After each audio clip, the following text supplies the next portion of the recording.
नमस्कार किसान भाइयों आज हम बात करेंगे लहसुन की खेती के बारे में कि आप कैसे लहसुन में अधिक से अधिक उत्पादन ले सकते हैं और इसके लिए आपको किस किस टाइम पे कौन सी खाद का प्रयोग करना है और ऐसा कौन सा खाद है जिसे आप डालकर अपनी फसल में पैदावार बढ़ा सकते हैं और प्रति बीघा 25 से 30 क्विंटल का उत्पादन ले सकते हैं। किसान भाइयों लहसुन में अगर हम बात करें तो मेनली सभी किसान भाई एनपीके का यूज करते हैं, जिसमें फास्फोरस की पूरी मात्रा लगभग किसान भाई बुआई के समय दे देते हैं, क्योंकि फास्फोरस मेनली जो है जड़ों का निर्माण करता है और उनको विकसित करता है। इसलिए किसान भाई बुआई के समय 12-32-16 या डीएपी का यूज करते हैं। तो ऐसे में ऐसा कौन सा खाद है जिसका हम बाद में यूज करके लहसुन को अच्छी ग्रोथ दे सकते हैं और अच्छा उत्पादन ले सकते हैं, इस बारे में हम आज इस वीडियो में बात करने वाले हैं। किसान भाइयों लहसुन में जब हम बुआई करते हैं तो उस टाइम हम डीएपी देते हैं, उसके बाद पिलाई की अवस्था में सभी यूरिया का छिड़काव करते हैं और पानी देते हैं।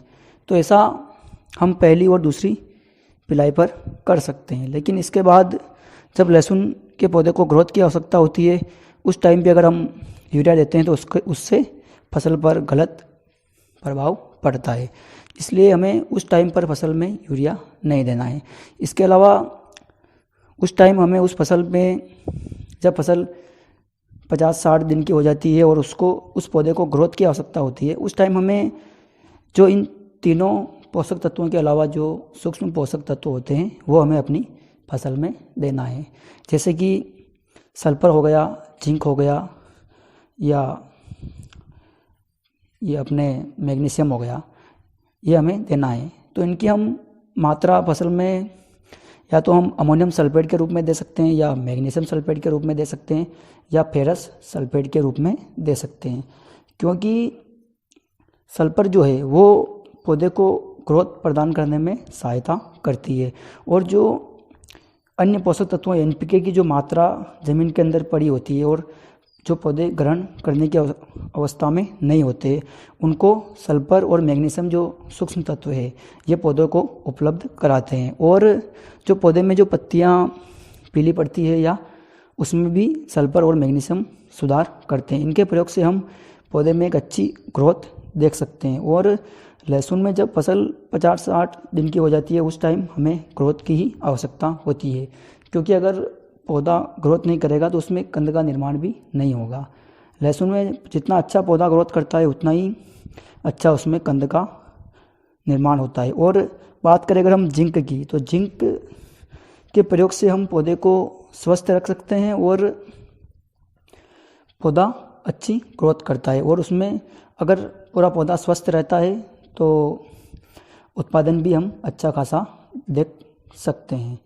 तो इस बात का हमें विशेष ध्यान रखना चाहिए। और लहसुन में जब हमारी फसल 50-60 दिन की हो जाती है या जब पौधे को ग्रोथ की आवश्यकता होती है इस अवस्था पर, तो हम उस टाइम हमें लहसुन में सूक्ष्म पोषक तत्व जरूर देना चाहिए, क्योंकि हमारी ज़मीन में हाइब्रिड किस्मों के बोने से जो सूक्ष्म पोषक तत्व थे उनकी अब कमी हो गई है। और अगर ऐसे में हम उस कमी को पूरा नहीं करते हैं तो इसका प्रभाव सीधा हमारी फसल पर पड़ता है। तो आपको इस बात का विशेष ध्यान रखना है और सूक्ष्म पोषक तत्व भी जब फसल को ज़रूरत हो तब आपको देना है।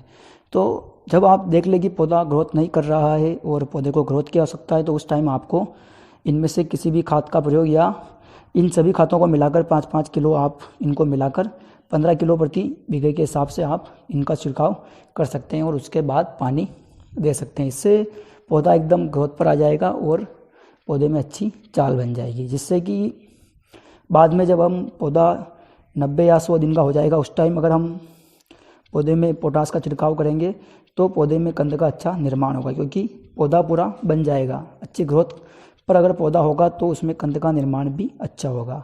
तो इस बात को किसान भाइयों को विशेष ध्यान रखना है। तो ये जानकारी थी जो मैंने आपको दी। अगर आपको जानकारी अच्छी लगे तो वीडियो को लाइक करें, चैनल को सब्सक्राइब करें और बेल आइकन दबा दें, ताकि इसी तरह की वीडियो मैं आपके लिए लेकर आता रहूं।